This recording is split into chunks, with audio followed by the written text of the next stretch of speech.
Hi everyone and welcome back to my channel. Today I'm going to be doing another library book haul. I did one of these in January, and in that video I mentioned how I think on my channel this year, instead of doing monthly TBR videos, I would do library book hauls every time I go to the library. So these are the books that I really hope to get to, but there's no guarantee and I don't feel as much pressure as I do when I do TBR videos.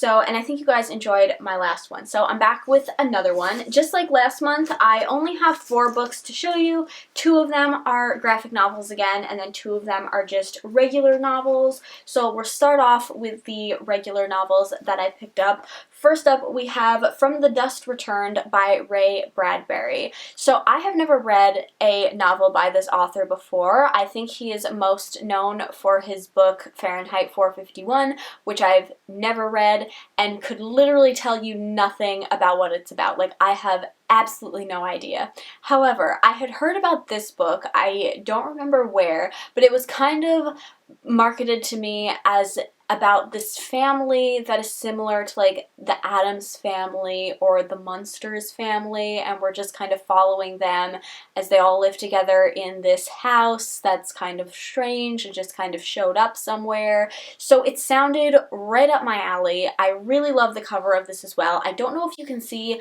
this creature floating through the sky right here, but he kind of looks like if Jack Skellington had horns, and it very much appeals to me, like this whole cover. So it sounds right up my alley. Looking through it, just like flipping through it, it's got some illustrations in it, and the font is very big and there's not a whole lot of words in each page, so I'm wondering if this is actually like more of a middle grade kind of book, because that's what it looks like just based off the formatting of it, but I'm not sure or not.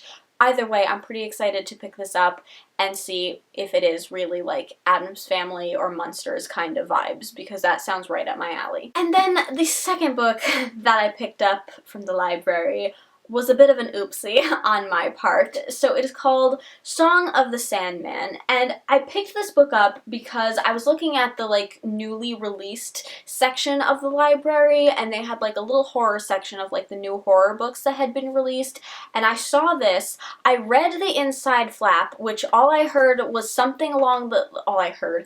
remember from it was something about like a shooting that takes place at a carnival, I think, and I was like, carnival, like that sounds lovely, so especially in the context of horror, so I was like, I'm gonna totally pick up this book. Also, Song of the Sandman, like even the cover, the title, everything about it just very much screamed something I would enjoy. It was not until I got home that I looked at the very front and read that it says the sequel to A God in the Shed. So this is a sequel, and I tried to get the first book from my library, like online, where it's not just my library, it's every library in my county, which is a lot of libraries, and not one of them has the first book, but they have the sequel. Hello?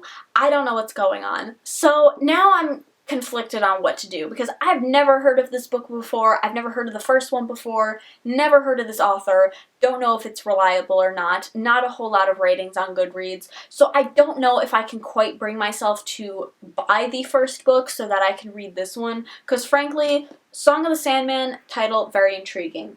God in the Shed is the title of the first one. That is significantly less interesting to me, so I just don't know what to do now. Should I go out of my way and buy the first book, or should I just return this back to the library and get a different one? I don't know. So this is where I'm at. Let me know your opinions in the comments. So now moving on to the graphic novels that I picked up, we have got Volume 2 of The Umbrella Academy, which is called Dallas. I'm pretty sure this is Volume 2. Now I'm like second guessing myself. But I read the first volume, which was called Apocalypse Suite, in January. If you watched my January wrap-up, you know that I wasn't overly keen on the book, but I liked it enough to want to pick up the sequel. I am a big fan of the TV series, and I really, really love these characters.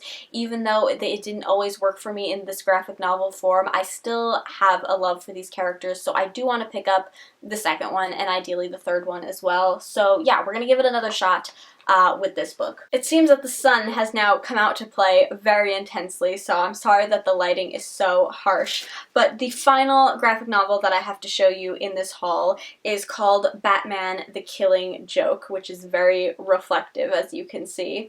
So, as you guys know, I wanted to get into reading graphic novels, and I really wanted to check out some DC ones, which I have very minimal understanding of the DC universe. Like, I grew up watching the original Wonder Woman TV show from the 70s starring Linda Carter, and that is more or less where my DC knowledge starts and ends.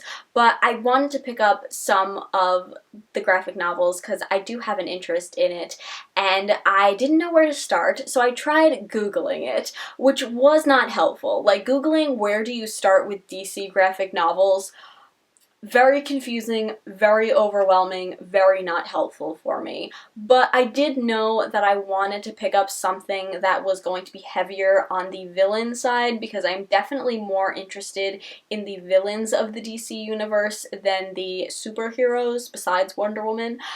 So I knew I wanted something that was going to be a little bit more villain focused, and this is one that popped up on a couple of different lists that I had looked through that were like staples of the DC graphic novels, like the must-reads if you're trying to read through all of the comics. So this had popped up on there a few times, but then what really sealed the deal with this being the one that I was going to pick up was that it is blurbed by Tim Burton, which isn't really shocking because he made the two Batman films, which, before you ask, no, I have not seen them. The second that they show up on any of my streaming platforms, though, I will be watching them, but as of right now, I would just get them from the library in DVD form, but I don't have a DVD player, and I'm notoriously known to be very picky with what superhero films I like, so I can't quite bring myself to just buy them. So I'm waiting for them to show up on a streaming platform so that I can watch them. But yeah, Tim Burton is my favorite movie director, so that was just kind of like the final thing to get me to pick this one up. And I feel like I have just enough knowledge of like the Joker and Batman and Batgirl for me to be able to jump into this with very minimal knowledge, if that makes sense. So yeah, what I will say though is, having flipped through this book a little bit, the art style very much appeals to me, so I'm very excited about that, and I feel like this has a lot of potential for this to be something that I really enjoy. Also, I feel like I should have mentioned this earlier, but this is supposed to be like the origin story of the Joker, which is another reason why I picked it up. So yeah, because like I said, I wanted more villain-focused stuff, so hopefully this will deliver on that front. So yeah, that was a very long-winded explanation as to why I decided to pick that book up that nobody asked to hear, but here we are. So those are the 4 books that I got this month at the library. Leave me a comment down below. Let me know, have you read any of these books? Which ones do you think I should prioritize? Do you think that I should buy the first book in that series, or should I just return this second one back to the library? Let me know in the comments. I hope you all enjoyed this video. If you did, please give it a thumbs up, subscribe if you haven't already, and I'll see you in my next one. Bye!